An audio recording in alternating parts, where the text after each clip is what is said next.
This is the Breaking Up with Binge Eating podcast, where every listen moves you one step closer to complete food freedom. Hosted by me, Georgie Fear, and my team at Confident Eaters. I want to start today with a thought that shows up in so many minds, but rarely gets said out loud. It sounds like this: I just need to lose the weight. I feel like once I do, everything else will calm down. Underneath it is the same hope. Once my body is smaller, once I'm more disciplined, once I'm doing better, then food won't feel so hard anymore. Let me make this really concrete. Picture a very normal Tuesday morning. You're getting dressed and something fits tighter than you expected. Or you step on the scale and the number's up. And immediately your brain starts negotiating. Okay, I've got to get back on track. Today, I'm going to be good. So you tighten the day.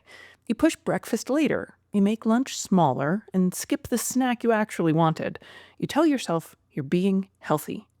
But underneath, it doesn't feel like health. It feels like bracing. By late afternoon, you're hungry, tired, and weirdly preoccupied with food. You're thinking about dinner while you're still eating lunch. You're scanning the pantry after work like it's magnetic. And then something small happens. Stress, loneliness, a difficult email, the kids melting down, and one bite turns into, well, now I ruined it. And suddenly, food becomes the fastest way to stop trying so hard. Because all day long, you haven't been making choices to support peace and well-being. You are making decisions focused on losing weight. And that fork in the road, when people choose calorie cutting over self-care, that's exactly where so many people get stuck. Here's the thread we're going to pull on today. When weight loss becomes the path to peace, it increases pressure, and pressure makes eating harder. A stability-first approach lowers pressure, which creates steadiness, and for some bodies, weight changes as a byproduct. I want you to know two things right away. First, you're not shallow or naive for falling into this trap. The belief that being slimmer will be the single biggest leap forwards towards being happy didn't come out of nowhere. It's reinforced all the time. Second, that belief may actually be one of the biggest sources of pressure keeping the binge eating and emotional eating cycle alive. And here's another sneaky thing that happens here. People often morph a binge eating problem into a weight loss problem, thinking that they're one and the same. But then the goal shifts from, I want freedom and steadiness around food, I want to eat healthfully and confidently, to, oh my God, I need the scale to move. And the moment weight loss becomes the scoreboard, the stress system usually ramps up, which makes eating decisions feel harder and binges or emotional eating more likely. Today's episode is about unpacking that gently. I have no interest in shaming anybody's desire for weight loss. I'm not here to tell you what you should or shouldn't want, but I want to help you look honestly at what happens to your nervous system when being good and trying to lose weight become the primary goals, and you figure peace and comfort around food will come later as an afterthought. We've been building in this series that eating decisions get harder when pressure on the system exceeds capacity. And one of the most overlooked sources of pressure isn't food rules alone. It's the constant demand to be better, eat better, have a better body, be a better parent, be a better adult, be more controlled. This is why 9 p.m. can turn into a report card. Was I good? Did I mess it up? Let's talk about what being good actually means in real life. For most people, being good isn't one single rule. It's a stance. It's monitoring yourself all day, resisting your desire for certain foods, mentally tracking what you ate and what that means, deciding whether you won or ruined the day, and planning how you'll compensate tomorrow. Even on days when you're not actively dieting, that background pressure can still be running. And weight loss often becomes this imagined finish line. Once I lose the weight, I'll relax. Once I lose the weight, I'll trust myself. Once I lose the weight, I won't have to think so much about what to order. I'll be more outgoing, athletic, and social. So weight loss turns into more than just a physical goal. It becomes a condition for permission to rest, eat normally, stop monitoring, and just enjoy your life. No wonder weight loss feels so important. The problem isn't wanting weight loss. That's okay. It makes complete sense to want multiple things at once. Most people want to like how they look, to enjoy living in a healthy body, and to feel at peace around food. But trouble can start when we think, I have to lose weight before I could possibly like how I look. Or losing weight is the single thing that will make me healthier. Or my happiness will just show up later after I'm thin, right? I'll just focus on the weight loss first. Chasing weight loss tends to crank up stress, obsessing, possessiveness around food, and rigidity, often without even producing reliable decreases in weight. In the end, a lot of people who work very hard on losing weight still end up lacking in all three areas. They don't like how they look, they aren't enjoying a healthy body, and they are not at peace around food. This is where emotional eating often enters the picture. Not because a person's weak, but because food becomes one of the only moments where the demand to be better briefly drops. Emotional eating often sounds like, I just want to stop trying for a minute. And this is also where the emotional eating to binge eating bridge matters. Emotional eating is often your system saying, I need a break. Binge eating is often your system saying, I can't hold this together anymore. It's the same system, different breaking points. And when weight loss is the path to peace, it often pushes people closer to the breaking point.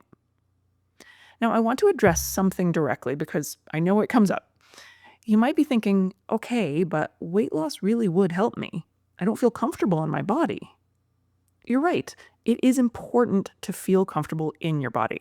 And I'm not here to pretend that weight stigma, health concerns, or lived body experience don't exist. What I am here to question is the idea that you have to change yourself into a smaller version before you're allowed to reduce the pressure on yourself.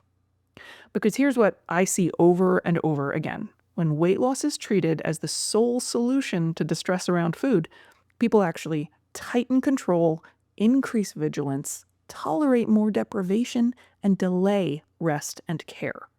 All of which increase pressure. And increased pressure doesn't lead to stability.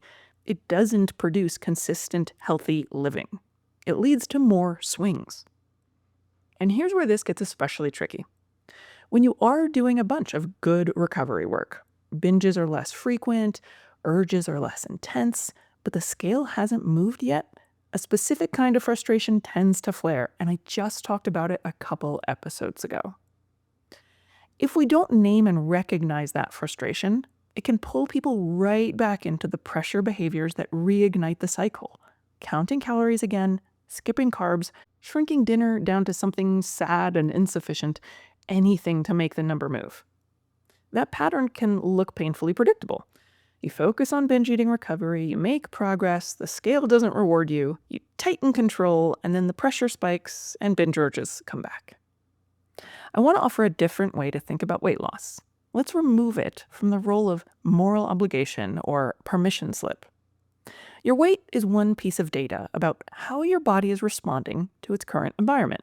That includes food availability, stress, sleep, hormones, movement, all the life demands. It's not a report card.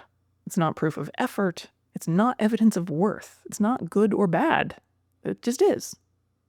From this perspective, weight loss is not something you have to pursue in order to be allowed care. It's something that may or may not happen as pressure comes down and support goes up. Weight loss doesn't need to be your prerequisite to start treating yourself better. I'm a fan of just start treating yourself better right now. And here's the part that surprises a lot of people. When you pursue peace around food, in the form of regular meals, less vigilance, less restriction and rebound swinging, many bodies do end up lighter over time. Not because the person chased lighter, but because steadiness tends to reduce the very forces that keep weight swings and binge eating going. From there, weight loss, if it's going to happen, becomes a byproduct, not a mandate. Change starts with separating care from performance. Care says, I eat because my body needs fuel. I rest because I'm tired. I deserve support even when I'm not the best.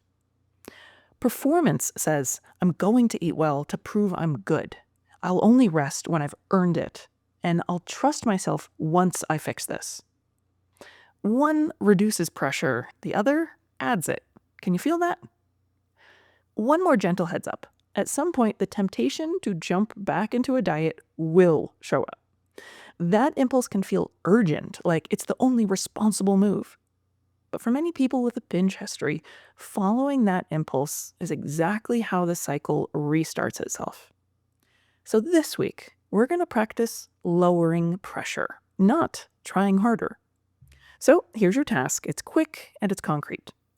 Grab a note on your phone or a piece of paper and answer 3 questions. 1, what do I want more of in my life? Number 2, am I trying to get that through weight loss? Number 2 is a bit of an easy one. It's a yes/no. And number 3, what other actions might be more effective ways to get that? For most people, the things they want more of in their lives are things like peace, ease, confidence, freedom, fun, or comfort. Are they trying to get them through weight loss? Yeah, a lot of the time. So pick one of the desires you wrote down and think of 2 actions that support it that you'll do this week. 1 non-food action and 1 food-related action. Here are a few examples. If your desire is peace, a non-food way to do that is spending 10 minutes outside, no phone. Way you can do that in a food-related action is eating your next meal sitting down, unrushed, and make sure it's enough. Let's say your main desire is ease. A non-food way to honor that would be to go to bed 30 minutes earlier one night. A food-related action would be take a real break or text a friend before deciding what to eat. If you circled freedom, a non-food way that you can increase that in your life is saying no to one expectation that really isn't yours to carry. A food-related action could be allowing one food that you've been holding back from and practice just eating it and letting it be ordinary. You don't have to change everything. Just try your 2 actions. 1 food-related, 1 non-food-related. Because when pressure comes down, even just a little, capacity goes up. And when capacity goes up, food doesn't have to solve problems it was never meant to. Next episode, I'm going to talk about what happens when food becomes the most reliable break you get, and how to start building relief in that doesn't require collapse. I'll see you next time. Keep taking great care of yourself.